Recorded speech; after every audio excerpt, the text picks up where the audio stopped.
من ساعة الليل والنهار وليا وحافظا وقائدا وناصرا ودليلا وإن حتى تسكنه أرزك طوعا وتمتعه فيها طويلا يا رب محمد وآل محمد صل على محمد وآل محمد وأجل فرج آل محمد يا سيدتي يا وسني يا مولتي أدركني بحق أبو الفضل العباس عليه السلام اللهم صل على محمد.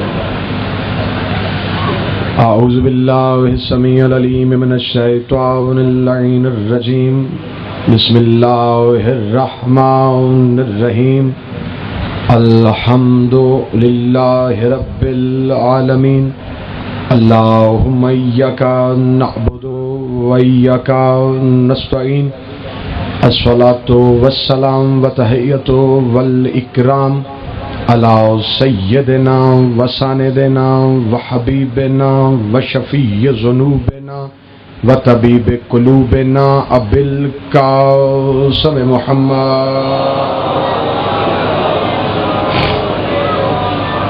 وأولاده الطيبين الطاهرين المعصومين المظلومين المنتجبين المهديين ولعنة الله على قوم الظالمين الكافرين المنافقين المتكبرين أما بعد فقد قال حق سبحانه تعالى في كتابه المجيد وفرقانه الحميد وهو أصدق الصادقين وقوله الحق بسم الله الرحمن الرحيم يريدون ليطفئوا النور الله بأفواههم بلند الصلوات صل على محمد وآل محمد.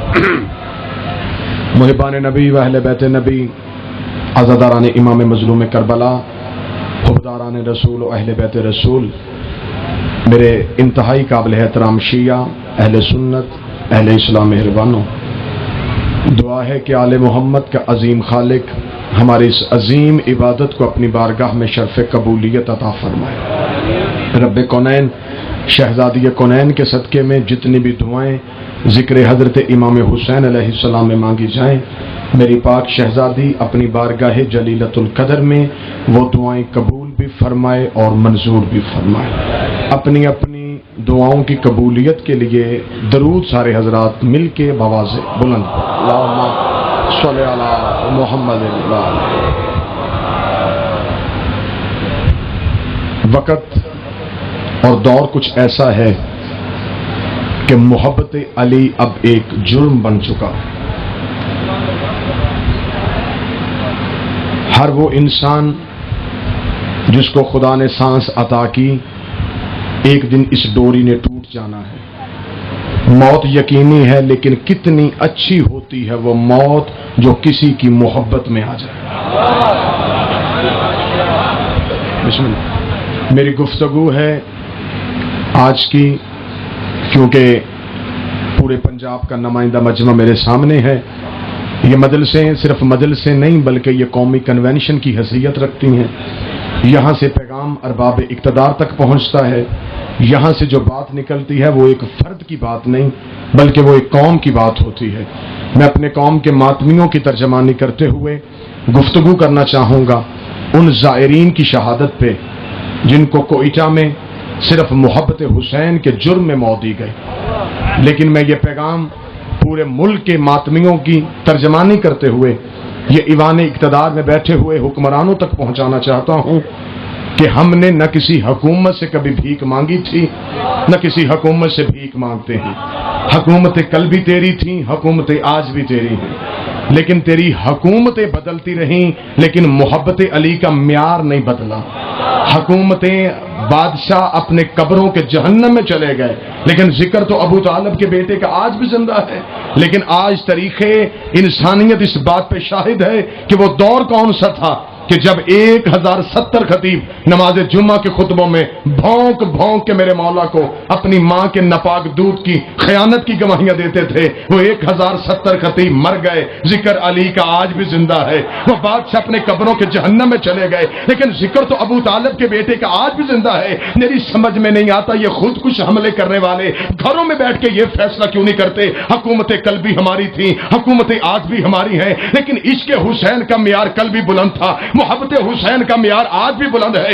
صدیوں سے حکومت تمہاری، وزیر تمہارے، حکمران تمہارے، مؤرخ تمہارے، بادشاہ تمہاری، دربار تمہارے، رایا تمہاری، تاریخ لکھنے والے تمہارے، لیکن تم صدیوں سے اس بات پہ تاریخ انسانیت شاہد ہے کہ تمہارے تیر ختم ہو گئے، محبت علی والوں کے سینے ختم نہیں ہوئے، تمہارے حملے ختم ہو گئے، لیکن علی والوں کا سر نہیں جھکا، کیونکہ جب تک عباس کا علم بلند ہے تب تک عباس کے نوکروں کا سر بھی بلند ہے. اگر یہ علم نہیں جھک سکتا اس وقت تک سر حسینیوں کا نہیں جھک سکتا. لیکن تم اپنے گھروں میں بیٹھ کے یہ فیصلہ کیوں نہیں کر لیتے کہ حکومت کل بھی تمہاری تھی، حکومت آج بھی تمہاری ہے؟ یہ محبت علی والوں کا عشق کیوں ختم نہیں ہوتا؟ میں فیصلہ آباد کی اس گیدرنگ اور مجمع میں تمہیں یہ پیغام پہنچانا چاہتا ہوں کہ ہمارا عشق اس لیے ختم نہیں ہوتا کہ تمہارا امام تھا، ہمارا امام ہے.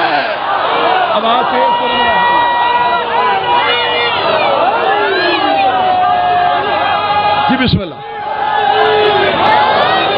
یا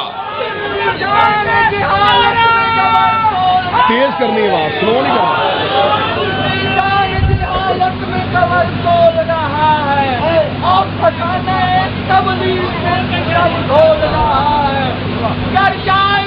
کہنے سے کوئی روکے تو سمجھو شیطان کی محفل سے کوئی بول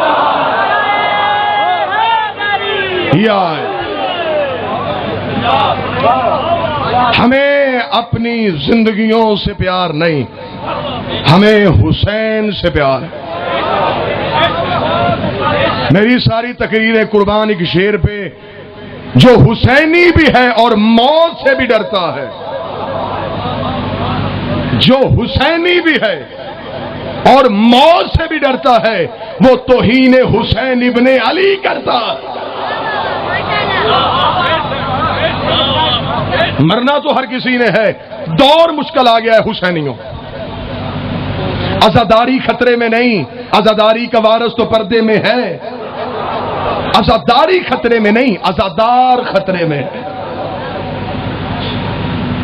ماتم حسین خطرے میں نہیں، حسین کا ماتمی خطرے میں ہے. میں بلا تفریق مذہب و ملت جہاں تک میری آواز آ رہی ہے تمام شیعہ سنی کو میں یہ پیغام پہنچانا، 1400 سال سے مسلمان ایک دوسرے کا گریبان پکڑے ہوئے، تو کافر ہم سچے. دوسرا فرقہ کہتا تو کافر ہم سچے، تو جنت میں نہیں جائے گا ہم جنت میں جائیں گے. کوئی بندہ کہتا نماز ہاتھ کے باندھ کے پڑھنا ٹھیک ہے، کوئی کہتا ہاتھ کھول کے پڑھنا ٹھیک ہے. جس نے نماز ہاتھ باندھ کے پڑھی اس نے خود نہیں پڑھی، اپنے امام کے کہنے پہ پڑھی.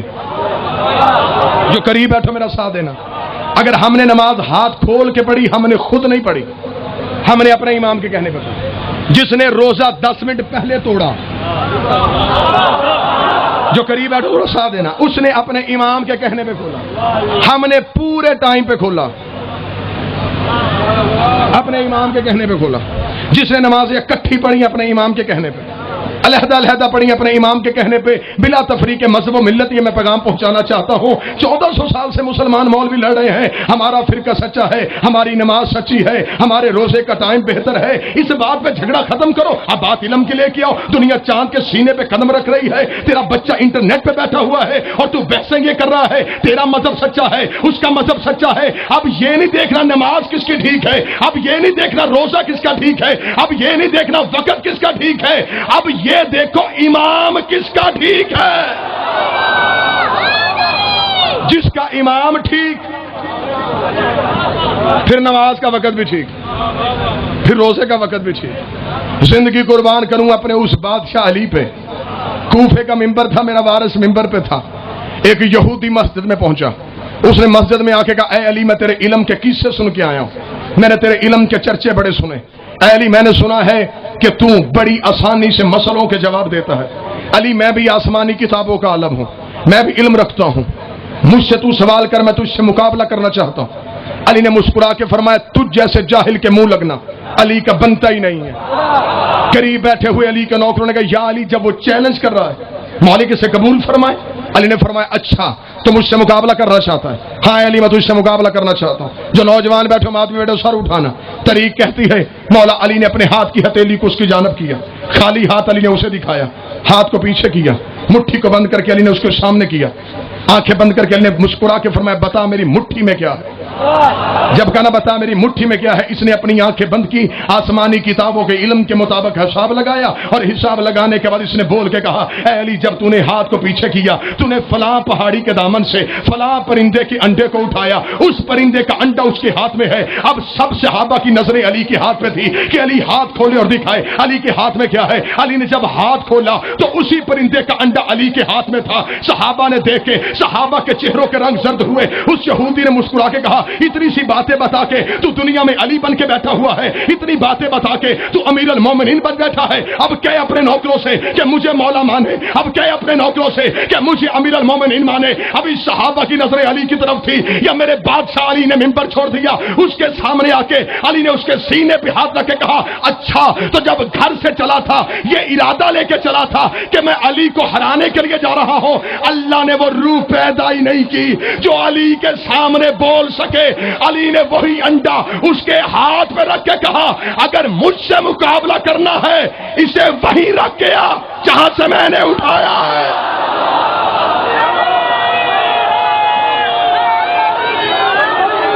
رکھ اسے وہیں پہ جہاں سے میں نے اٹھایا۔ جب وارث ایسا ہو پھر موت سے ڈر کیسا؟ یہ آج زائرین پہ حملہ ہوا، اس دور کی تاریخیں گواہ ہیں کہ جب یہ کہا گیا تھا جو قبر حسین کی زیارت کے لیے جائے گا وہ بازو کٹوائے گا، حسینیوں بازوؤں کے ڈھیر لگ گئے، زائر ختم نہیں ہوئے۔ پھر یہ شرط رکھی گئی جو جائے گا گردن کٹوائے گا۔ ایک قافلہ آئے ایک کو پیش کرے، وہ گردن کٹوائے باقی جائیں۔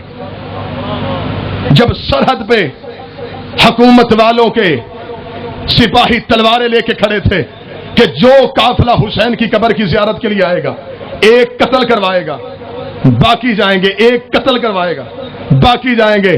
عشق حسین کی معراج دیکھنا کہ سرحد پہ منظر ہی تبدیل ہو گئے، قتل ہونے والے زیادہ ہو گئے، زیارت والے تھوڑے رہ گئے۔ ہر کوئی کہے میری گردن کاٹو انہیں جانے دو، میرا سر رکھ لو انہیں جانے دو۔ آ کر بنی امیہ کے دسترخوان سے بچی ہوئی ہڈیاں چوس کے جوان ہونے والوں نے، جن کے ضمیر بکے ہوئے تھے، جن کی زبانیں بکی ہوئی تھی، انہوں نے پوچھ کے کہا تمہیں موت سے ڈر کیوں نہیں آتا؟ تم گردنیں کیوں کٹوا رہے ہو؟ انہیں کیوں جانے دے رہے ہو؟ جو گردنیں کٹوانے کے لیے کھڑے تھے انہوں نے جملہ دے کے ہمارے عقیدے مضبوط کر دیے۔ انہوں نے کہا انہوں نے جا کے حسین کی قبر چومنی ہے، ہم نے گردن دے کے حسین کے قدم چومنے۔ ہم موت سے کیوں گھبرائیں جب مرشد علی ہو؟ حسین نے کربلا میں امتحان ہی ایسا دے دیا ہے۔ عشق کی معراج بتائی ہے حسین نے کہ عشق ہے کیا۔ جو عقیدے والے بندے بیٹھے ہو مجھے جملے اور سطر کی قیمت دینا، یہ 14 نے بتایا ہے کہ اللہ کیا ہے۔ چلو میں اور آسان کر دیتا ہوں، یہ 14 وہ آئینے ہیں جن سے اللہ نظر آتا ہے۔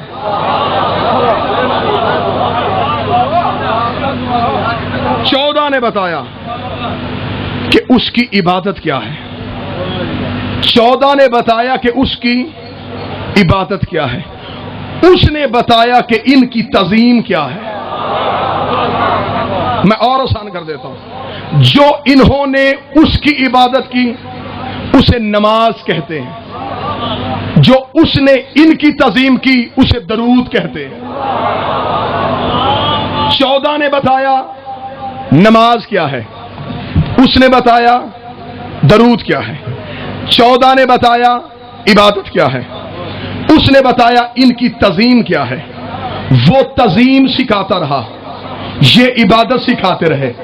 دنیا ان کے پاس آئی، انہوں نے کہا اسے جھکو، دنیا اس کے پاس گئی، اس نے کہا انہیں جھکو۔ یہ عبادت سکھاتے رہے، وہ تعظیم سکھاتا رہا. جو بندہ عقیدے کی معراج لے کے میرے قریب آیا ہے, میں ان کے ذہنوں کو جملہ ہدیہ کرنا چاہتا ہوں. ایک طرف تعظیم آ گئی, ایک طرف عبادت آ گئی. ایک دن یہ دونوں چیزیں اکٹھی ہو گئی, ادھر سے تعظیم بھی آ گئی, ادھر سے عبادت بھی آ گئی. اب دیکھنا تھا کہ درجہ عبادت کا بڑا ہے یا درجہ تعظیم کا بڑا ہے.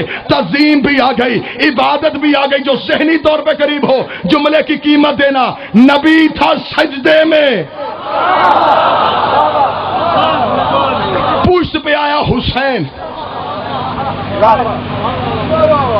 عبادت سجدے میں, تعظیم پشت پہ.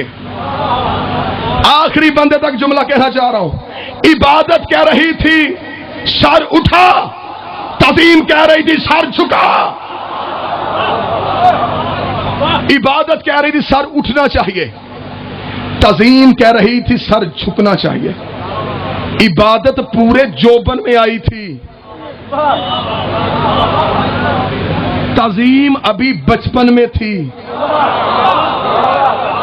جو لفظوں پہ بولنے کے عادی ہو, عبادت پورے جوبن میں آئی. کیسے؟ کائنات کے نمازیوں میں افضل ترین نمازی رسول, کائنات کی مسجدوں میں افضل ترین مسجد مسجد نبوی, عبادتوں میں افضل ترین عبادت نماز, نماز کا افضل ترین رکن سجدہ. عبادت پورے جوبن میں, تعظیم ابھی بچپن میں. بچپن کی تعظیم نے عبادت کی جوانی کی آنکھوں میں آنکھیں ڈالی, اور تعظیم نے بتایا کہ جب تک میں عبادت میں نہ رہوں, عبادت عبادت نہیں. میں حوالہ دے دوں, نہج البلاغہ, جنگ نہروان. سامنے مخالف لشکر علی کا, علی نے مال کے اشتر سے کہا مالک تلوار لے, ان پہ حملہ کر. علی کے نوکر مال کے اشتر نے تلوار لیا, گھوڑے کے زین پہ مالک آیا. جب بالکل دشمنان علی کے سامنے مالک کے اشتر پہنچا, انہوں نے قرآن ہاتھوں میں لے کے پڑھنا شروع کیا. مالک نے اپنے گھوڑے کو پیچھے کیا, علی کے قریب کیا. علی نے فرمایا مالک کے اشتر تو نے حملہ کیوں نہیں کیا؟ مالک کہتا مولا میں حملہ کیسے کرتا, میں حملہ کرنے گیا وہ قرآن پڑھ رہے تھے, میں حملہ کرنے گیا وہ قرآن پڑھ رہے تھے. طریقت علی بجلی کسی تیزی سے گھوڑے کے زین پہ آئے. علی نے اپنی ذوالفقار کو ہوا میں لہرایا, علی نے اپنا گھوڑا میدان میں بڑھایا. مالک نے اپنا گھوڑا علی کے پیچھے کیا, علی کے قریب جا کر یا علی حملہ میں بھی کر سکتا تھا, یا علی آپ کیوں جا رہے ہیں؟ علی نے فرمایا مالک تو نے حملہ کیوں نہیں کیا؟ مالک نے کہا مولا وہ قرآن پڑھے ہیں. علی نے کہا قسم اس خدا کی جس کے قبضہ قدرت میں علی کی ولایت اور امامت ہے, قرآن ان کے حلق میں اٹکا ہوا ہے, قرآن ان کی گردنوں میں پھنسا ہوا ہے. بھاگتے گھوڑے کے زین پہ مالک نے کہا مولا مجھے بتا کے جا, ایسے قاری بھی ہوتے ہیں جو پڑھے قرآن اور قرآن حلق میں اٹک جائے. علی نے فرمایا مالک تو نے میرے سردار محمد کی حدیث نہیں سنی, القرآن مع علی و علی مع القرآن, قرآن علی کے ساتھ ہے, علی قرآن کے ساتھ ہے. قیامت تک جب بھی کوئی قاری قرآن پڑھے گا, قرآن حلق میں رک کے دیکھے گا, اگر دل میں علی ہوا تو اتر جائے گا, ورنہ گلے میں پھنس جائے گا.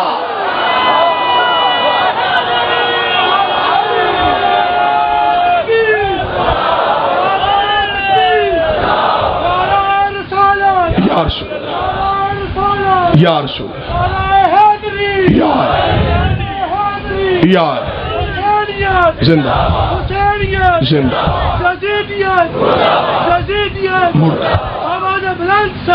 اللہم صلی علی محمد.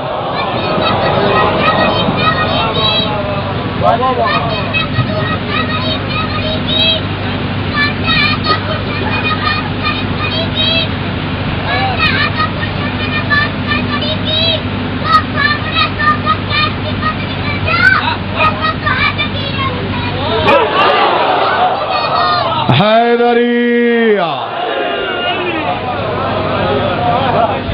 جو بھی آل محمد کی محبت کے بغیر عبادت کرے وہ ٹکر ہے, وہ سجدہ نہیں.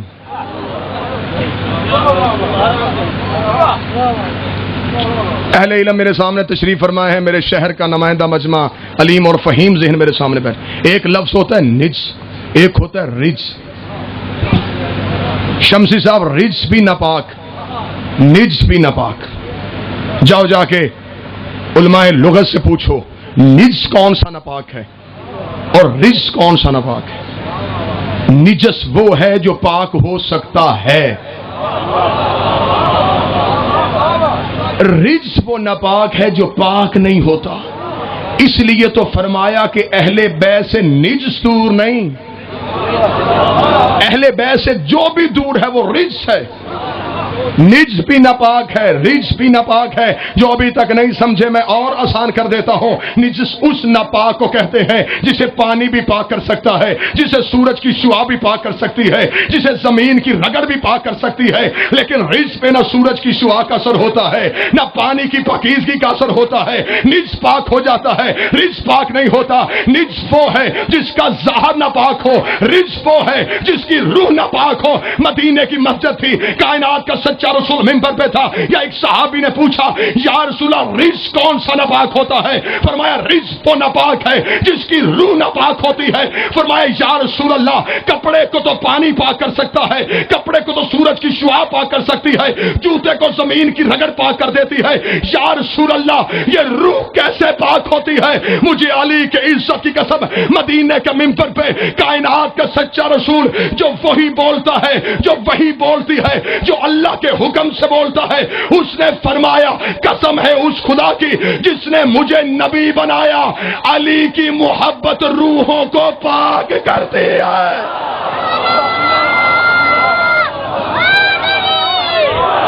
ناپاک ہے اس بندے کی روح جس کے اندر علی نہیں۔ امتحان دیا ہے حسین نے، جو آج کربلا کی زواری کی قیمت بڑی ہے۔ کیوں بڑی ہے؟ حسین نے امتحان دیا ہے عشق کا۔ عشق میں اور محبت میں فرق ہے۔ محبت پہلی کلاس کا نام ہے، عشق آخری کلاس کا نام ہے۔ پہلے محبت ہے، پھر مودت ہے، پھر عشق ہے۔ محبت میں اونچ نیچ کی گنجائش ہے۔ مودت کیا ہے؟ مچھلی کو پانی سے محبت نہیں، مودت وہ اس کے بغیر رہ ہی نہیں سکتی۔ اس لیے رسول نے کہا تھا میری اہل بیت سے مودت کرو، تم ان کے بغیر رہ ہی نہ سکو، جہاں بھی بیٹھو باتیں ان کی۔ معصوم نے فرمایا اتنا علی علی کیا کرو کہ دنیا تم سے تنگ آ جائے کہ اسے تو علی کے سوا آتا ہی کچھ نہیں ہے۔ ایک ہے محبت، میرا ساتھ دینا، ایک ہے مودت، پھر عشق۔ عشق آخری ڈگری کا نام ہے۔ اور آسان کر دیتا ہوں، شریعت میں اس سے مانگا جاتا ہے۔ شریعت والے سجدے کرتے ہیں تو لالچ میں، سجدہ ختم ہوا رزق دے، سجدہ ختم ہوا اولاد دے، عبادت ختم ہوئی صحت دے۔ شریعت میں اس سے مانگا جاتا ہے، یہ بھی دے دے، یہ بھی دے دے، یہ بھی دے دے۔ عشق میں مانگنے کی گنجائش ہے ہی نہیں،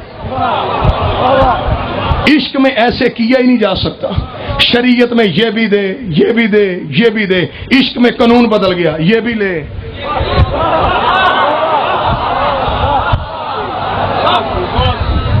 چلو جو ابھی تک پریشان ہو کے مجھے دیکھ رہے ہیں، سوزی میرے ساتھ کوئی نہیں، قصیدہ میرا آج پڑھنے کا موڈ کوئی نہیں، ٹھیک ہے جی، سادہ سادہ باتیں۔ شریعت والے پابند ہیں سورج کے، پہلی پوپ پھوٹے تو مسلح پہ آئیں، ایسا ہے یا نہیں ہے؟ شریعت والے پابند ہیں سورج کے، غروب ہو مسلح پہ جائیں۔ عشق میں قانون بدل گیا، شریعت والے اسے دیکھتے ہیں، وہ عشق والوں کو دیکھتا ہے۔ اجازت دے تو طلوع ہو۔ بلال کسی مولوی کا نام نہیں، بلال عاشق کا نام تھا۔ روکا اسے۔ شریعت اور عشق میں یہ فرق ہے۔ آج تک دنیا کو بتایا ہی نہیں گیا کہ شہادت حسین کا راز کیا تھا۔ مولوی نے یہ کہہ کے بچوں کو چپ کروا دیا، نماز بچانے گئے تھے حسین۔ بزرگ میرے سامنے بیٹھے ہیں، نماز ہی نہیں بچا گیا، نماز بھی بچا گیا۔ صرف نماز نہیں بچائی میرے حسین، اتنا چھوٹا مقصد نہیں تھا حسین کا، نماز مدینے میں بیٹھ کے بچا سکتے تھے۔ یہ جو آیا ہے کربلا میں، یہ راز کیا ہے؟ ابھی تک وہ راز نسلوں کو بتایا ہی نہیں گیا۔ ڈاکٹر اقبال نے اس راز کی ایک جھلک پڑھی تھی اور اس نے کربلا کی کہانی کو یہ کہہ کے بند کر دیا تھا کہ بیاں سر شہادت کی اگر تفسیر ہو جائے، مسلمانوں کا قبلہ روزہ شبیر ہو جائے۔ صرف اقبال نے ایک راز پڑھا تھا حسین کی شہادت کا اور اس نے بند کر دیا کربلا کی کہانی کو۔ نہیں، یہ تو راز ہی کوئی کمال ہے۔ میرا شہر، حیثیت میری میزبان کی، اجازت ہے میں اس راز کی ایک جھلک پڑھ سکوں؟ آخر راز کیا تھا میرے مالک حسین کی شہادت کا؟ عالم ارواحین میں تمام روحیں کھڑی تھیں، یا جس وقت خالق نے کہا تھا کوئی ہے جو مجھ سے عشق کرے؟ 1.25 لاکھ انبیاء کے ہاتھ بلند ہوئے، کریں گے عشق۔ فرمایا وعدہ یا کرو، عمل وہاں دیکھوں گا۔ پہلا نبی آدم دنیا میں آیا، اللہ نے کہا عشق کروں گا۔ ابھی عشق کرنے کا سوچ رہا تھا کہ گھر میں بغاوت پھیل گئی، بیٹا نافرمان نکلا۔ آدم نے کہا اب عشق کیا کرنا جب اولاد ہی اچھی نہ نکلے۔ کتنا بول رہے ہو بڑا ہے؟ نوح آیا، بیوی اور بیٹا چھوڑ کے پہاڑ پہ چلے گئے، عشق ختم۔ ایک ایک نبی کی کہانی پڑھوں، وقت طویل ہے۔ ان تمام نبیوں سے ابراہیم واحد نبی تھا جو عشق میں بہت آگے نکل آیا، جس نے بہت قربانیاں دی تھی عشق میں۔ میرے پاس اب سمجھانے کے لیے اس سے بہتر جملہ کوئی نہیں، میں سلیس کر کے یہ جملہ دے رہا ہوں۔ بہت آگے آ گیا تھا ابراہیم، ہر امتحان پاس کر لیا، لیکن ایک پیپر میں ابراہیم کی بھی سپلی تھی۔ جو ہے میری بات کی جانب یا نہیں؟ کیسی سپلی؟ ہر امتحان ابراہیم عشق کرے گا، کروں گا۔ ابراہیم میری محبت میں مال قربان کرنا پڑے گا، فرمایا حیثیت اس کی کیا ہے؟ وطن چھوڑنا پڑے گا، کہا قیمت تھوڑی، بیوی بیٹا اجاڑ بیابان میں چھوڑ دے گا، کچھ بھی نہیں۔ اللہ نے کہا اتنا عشق؟ فرمایا بہت عشق، بہت آگے آ گیا۔ ایک منزل پہ آ کے آواز خدا ابراہیم اب میں عشق کی ایک اور جھلک دیکھنا چاہتا ہوں۔ مالک حکم، ابراہیم بیٹے کی گردن پہ چھری رکھ۔ ادھر ابراہیم نے آنکھوں میں پٹی باندھی، آواز اٹھ جا، خلیل ہے عاشق نہیں۔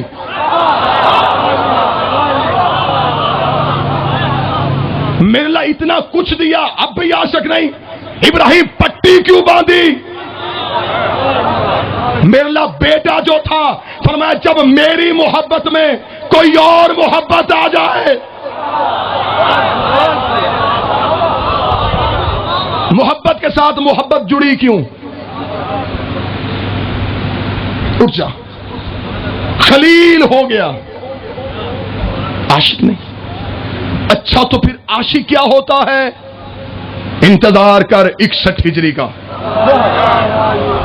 راز سنو جو ماتمی بیٹھے ہو، کبھی اس انداز میں بھی حسین سنا کرو۔ 61 ہجری کو آنا، میں تجھے بتاؤں گا عاشق کیا ہے۔ ایک ایک نبی میدان عشق میں آیا، لیکن چپ۔ علامہ نقن صاحب کہا کرتے تھے کہ ہر نبی نے عشق کا امتحان دیا اور ہر نبی کو ایک منزل پہ آ کے کہنا پڑا میرے اللہ بس۔ ہر منزل پہ آ کے نبی رک گیا، میرے اللہ بس۔ ایوب کی بیوی ایک بال دکھانے کا مطالبہ ہوا، میرے اللہ بس۔ ابراہیم بیٹے گردن پہ چھری، میرے اللہ بس۔ یعقوب کو خبر تھی کہ یوسف زندہ ہے، رو پڑا، بس۔ علامہ نقن کہتے وعد ہے کربلا میں بطول کا بیٹا حسین، اللہ کو کہنا پڑا حسین بس۔ لیکن حسین تیار ہے۔ راز سنو، میں فضائل کے ترازو میں رکھ کے تمہیں جملہ دوں۔ حسین نے کہا نہیں میرے اللہ، میں عشق کا امتحان دوں گا۔ میدان کارزار صبح سے لے کے شام تک لاشیں اٹھا کے میرا بادشاہ سر سے لے کے پاؤں تک خون میں تر، ادھر حسین کا عشق کا امتحان کا وقت آیا، یا انبیاء کربلا کے ٹیلوں میں اترنے شروع ہوئے کہ وعدہ ہے اللہ کا کہ میں تجھے عاشق دکھاؤں گا، اب دیکھنا ہے کہ عاشق کیسا ہے۔ جو معرفت والے بندے بیٹھو، تمہیں حسین کی ماں کا واسطہ، انبیاء کربلا کے ٹیلوں پہ آئے۔ اب یہاں پہ آ کے میرے دوست ذاکرین ایک جملہ پڑھتے ہیں کہ حسین نے کہا حل من ناصر ینصرنا، کوئی ہے جو میری مدد کرے؟ غلط، مدد ذات کی ہوتی ہے، نصرت مشن کی ہوتی ہے۔ حسین نے ذات کی مدد نہیں مانگی، حسین نے مشن کے لیے بلایا۔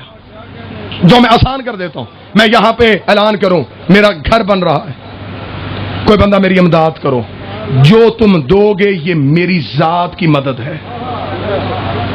میں کہوں یہ امام بارگاہ زیر تعمیر ہے، اب دو، اب یہ میری ذات کی مدد نہیں، اب میرے مشن کی مدد ہے۔ مدد ذات کی اس سے مانگی جاتی ہے جس سے شرمندگی نہ ہو۔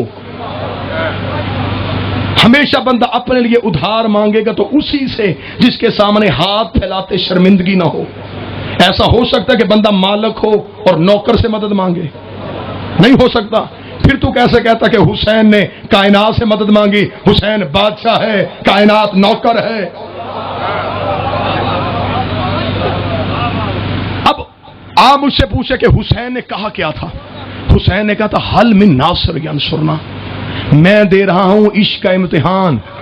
حسین کی نظریں ہماری نظروں پہ نہیں، حسین کی نظریں تھی 1.25 لاکھ انبیاء کی نظروں پہ۔ کوئی ہے جو عشق میں حصہ ڈالنا چاہے؟ کل کو کوئی یہ نہ کہے کہ حسین تو ہمیں کہتا تو ہم بھی اس عشق کی آگ میں آ جاتے۔ حسین نے کہا آؤ میں امتحان مکمل کرنے لگا ہوں۔ انبیاء چپ۔ جملہ سنو جو عقیدے والے بندے بیٹھے ہو، تنہا کھڑا ہے میرا بادشاہ حسین، کربلا کے ٹیلوں پہ انبیاء چپ کھڑے، یا زخمی بادشاہ نے سر اٹھایا۔ امتحان لینا تو نے ہے، اس کا امتحان دینا میں نے۔ اگر میرا امتحان لینا ہے تو زمین پہ آ۔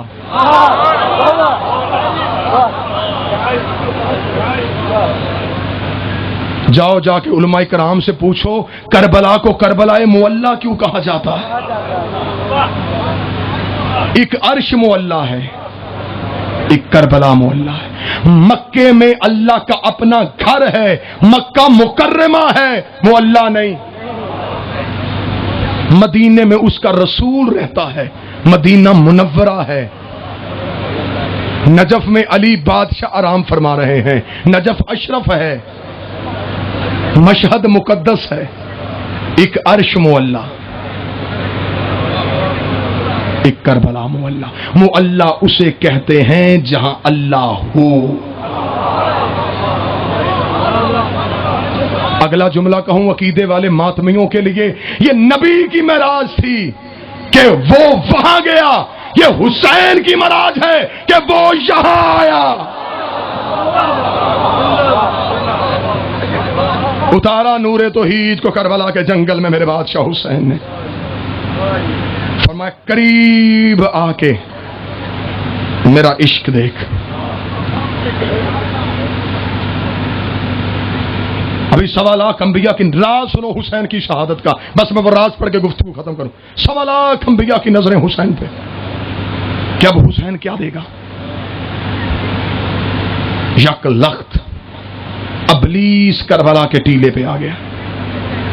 جب ابلیس نے زمین پہ دیکھا کہ آج وہ یہاں آیا ہے، کیوں؟ نور توحید کو کربلا کے ٹیلوں پہ دیکھا۔ ابلیس نے کہا آج وحدت کے پردے کو چھوڑ کے کربلا کے جنگل میں کیوں اترا؟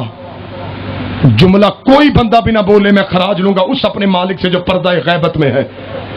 میں اپنے مولا سے اس جملے کی محنت کی داد لوں گا جو پردہ غیبت میں ہے کہ میں اس کے جد کا عشق بیان کر رہا ہوں. نور توحید کو ابلیس نے آواز دے کے کہا آج تو وحدت کا پردہ چھوڑ کے کیوں آ گیا؟ یا نور توحید سے آواز آئی ابلیس جب میں نے تجھے اپنی بارگاہ سے نکالا تھا تو نے کہا تھا کہ میں ہدایت کے راستے میں بیٹھوں گا، میں تیری مخلوق کو گمراہ کروں گا. تو میں نے تجھ سے کہا تھا ابلیس تو میرا نام نہیں مٹا سکتا، تو میرا نام نہیں مٹا سکتا. اس کے بھروسے پہ کہا تھا، ہائے ہائے ہائے ہائے، اس کے بھروسے پہ کہا تھا. اب چاہے کسی بندے کو دکھ لگے، میں جملہ ہدیہ کرنا چاہ رہا ہوں، پوری کائنات بھروسہ کرتی ہے خدا پہ. زمینیں خریدو اللہ کے بھروسے پہ، بیٹوں کی شادیاں کرو اللہ کے بھروسے پہ، کاروبار شروع کرو اللہ کے بھروسے پہ. کائنات کے بھروسے کا نام خدا ہے، خدا کے بھروسے کا نام حسین ہے. ہائے ہائے ہائے، اس کے بھروسے پہ، اس کے بھروسے پہ، بس سنو، اس کے بھروسے، راز سنو حسین کی شہادت کا. اس کے بھروسے پہ کہا تھا غریب نہیں حسین، دیکھ میرے بادشاہ کی بادشاہت. اس کے بھروسے پہ کہا تھا. ابلیس نے کہا اچھا یہ ہے وہ ہیرا جسے تو نے چھپا کے رکھا ہوا تھا.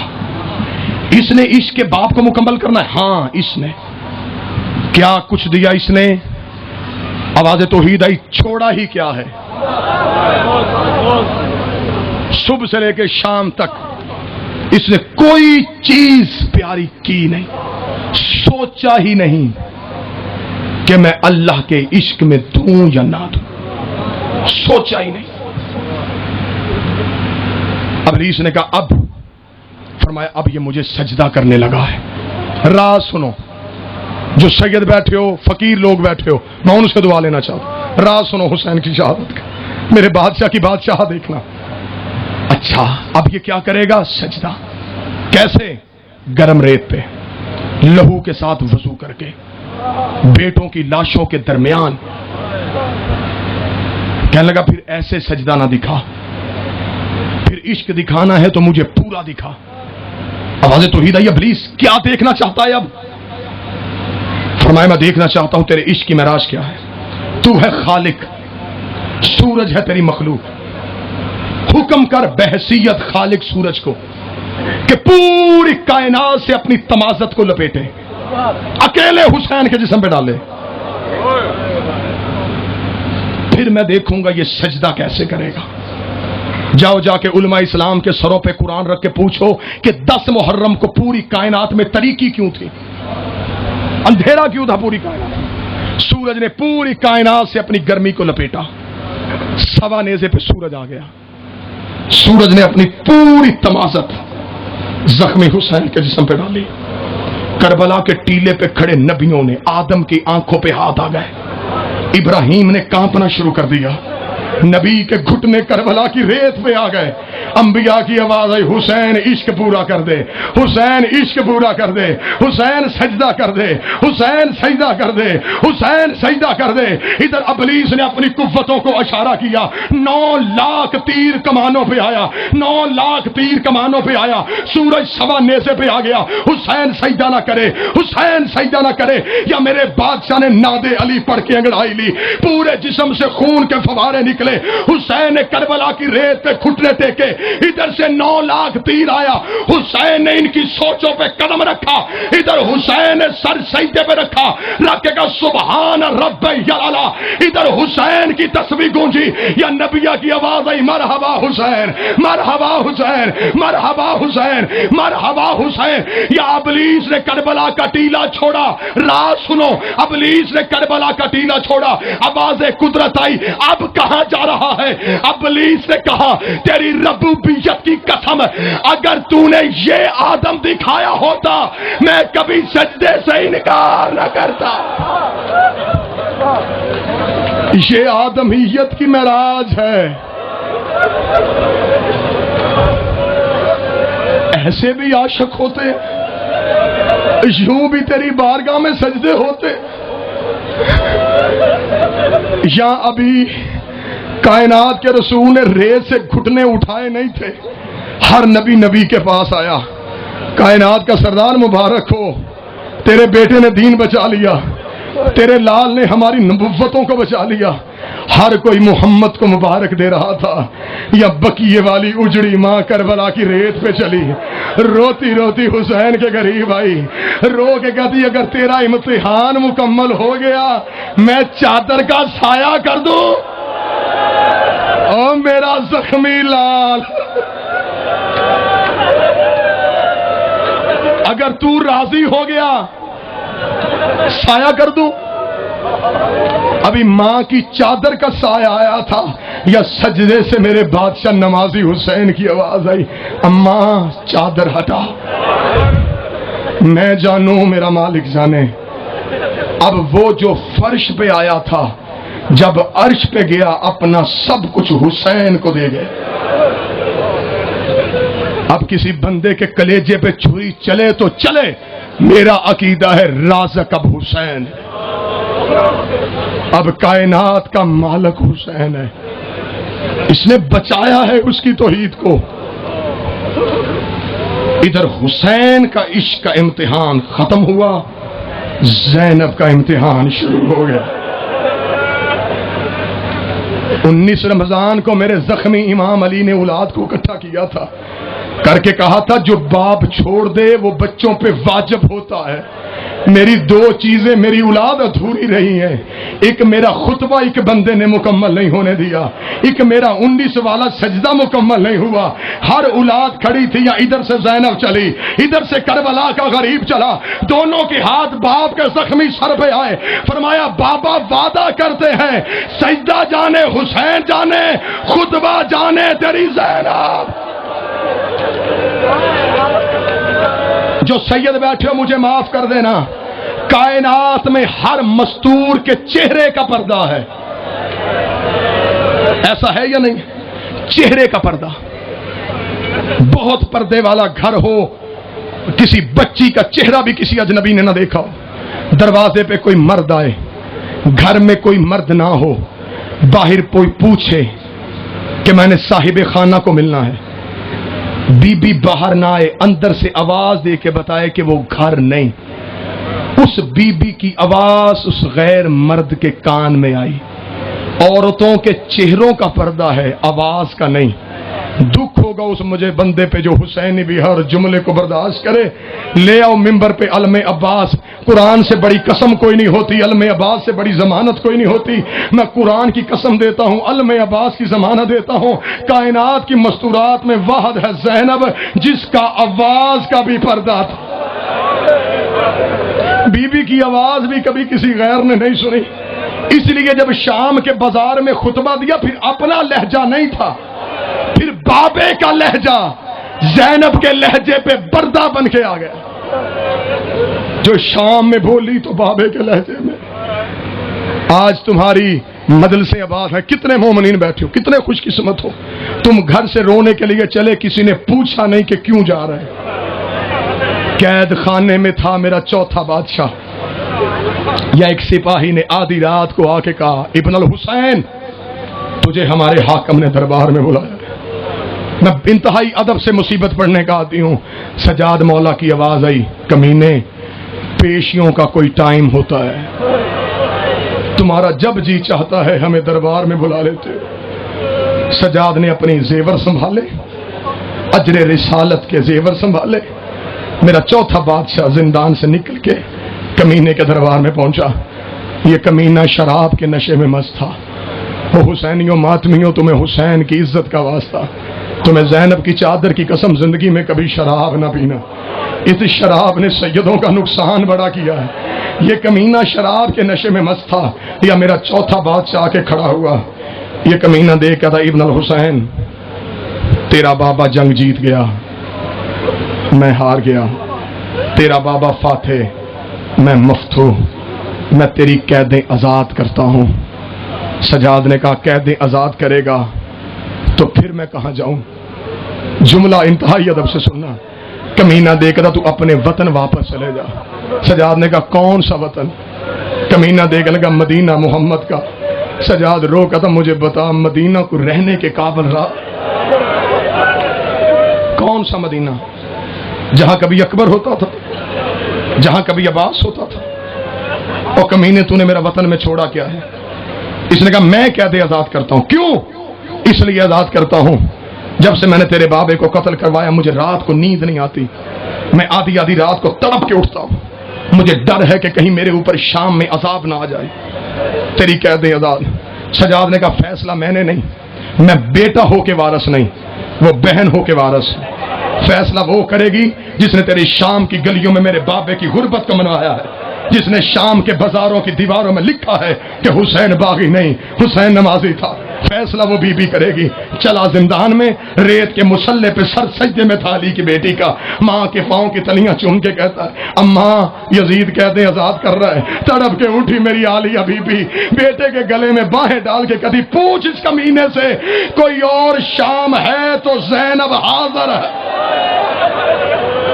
علامہ مجلسی نے لکھا بہار الانوار کے کہ بی بی نے کہا اس سے پوچھ شام کی عورتوں کے پتھر ختم ہو گئے. میں شام میں ہوں، میں جاؤں گی نہیں جب تک میں منواؤں نہ کہ میرا حسین نوازی تھا. سجاد اس سے کہ اگر قید آزاد کرنی ہے تو میری ماں کہتی ہے میری شرطیں ہیں.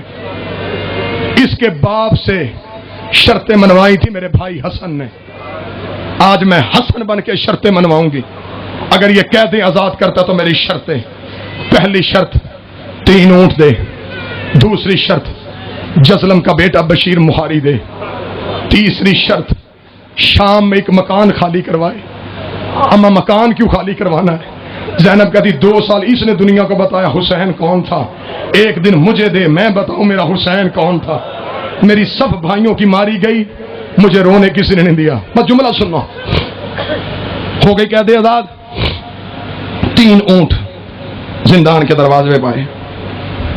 جو شہر شہر ماتم کرتے ہو حسین کا مجھ سے بول کے پوچھو جب آئی تھی تب بھی اونٹ 3 ہی تھے. 57 اونٹ لے کے آئی تھی. 3 اونٹ. بیبیاں اونٹوں پہ سوار ہوئی، سجاد کے ہاتھ میں اونٹوں کی مہار آئی. بی بی کی آواز آئی سجاد. جی اماں. سجاد مدینے جا رہے اماں. سجاد اگر ہو سکے ایک لمحے کے لیے اس کی قبر پہ جا جو سفروں میں میرے ساتھ. سجاد کوئی بیٹا پردیس میں اکیلا چھوڑ کے نہیں جاتا، میں بیٹی چھوڑ کے جا رہی. سجاد ایک دفعہ مجھے سکینہ کی قبر پہ لے جا، جو بیٹیوں والے بیٹھے ہیں. 3 اونٹ بھی سکینہ کی قبر پہ آئے. سب سے پہلے بی بی سکینہ عالیہ کی قبر پہ میرا مولا بادشاہ سجاد آئے. میرے مولا سجاد بی بی سکینہ کی قبر پہ گرے، رو کے کہتے سکینہ بھائی بن کے نہیں امام بن کے شکریہ ادا کرنے آیا ہوں. سکینہ تو نے ہم سیدوں پہ بڑے احسان کیے، تجھے پینے کے لیے پانی ملتا تو نہیں پیتی تھی، میری کڑیوں پہ ڈال کے کہتی تیری کڑیاں تپ گئی ہیں تو بیمار ہے. سکینہ میرے پاؤں چومنے کے بہانے میرے پاؤں سے کانٹے کھینچ کھینچ کے رو رو کے کہتی تھی تو کوئی پتھروں میں چلنے کے لائق تھا. سکینہ تو روز میرے زانوں پہ سر رکھ کے پوچھتی تھی سجاد ہر کوئی گھروں کو واپس جاتا ہے، ہم نے کبھی مدینے نہیں جانا. سکینہ اگر ہو سکے تو قبر سے آ میں تجھے واپس مدینے لے جاؤں. بی بی زینب اونٹ سے اتری، سجاد کو بی بی زینب نے بی بی سکینہ کی قبر سے اٹھایا. بی بی زینب بی بی سکینہ کی قبر پہ گری. بی بی کلثوم نے آ کے بی بی زینب کو اٹھایا. اب جو نوکر بیٹھے ہو علموں والے عباس کے، جن کی چھتوں پہ علم ہے میرے مرشد عباس کا، سب سے آخر میں آئی عباس کی زوجہ فضل کی ماں، کانپتی ہوئی آ کے کھڑی ہو گئی. زینب نے کہا فضل کی ماں آ سکینہ سے ودا کر. رو کہتی بی بی ہو سیدزادی ہو تم سکینہ کی قبر چھوڑو، میں نے تنہائی میں سکینہ سے کوئی بات کرنی ہے. ہر بی بی نے سکینہ کی قبر چھوڑی. یہ شام کی دھرتی میں زلزلہ آیا. سجاد نے مڑ کے دیکھا، میں سیدوں سے معافی مانگ کے جملہ کہہ رہا ہوں.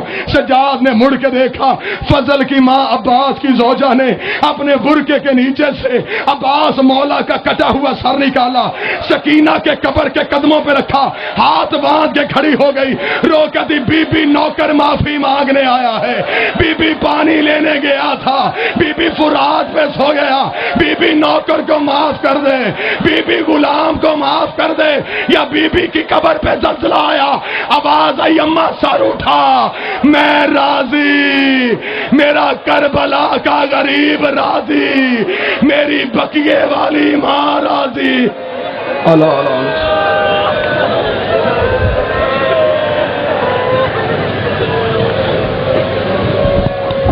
صلوات پڑھ دیں محمد و اہل بیت محمد پر بلند آواز سے۔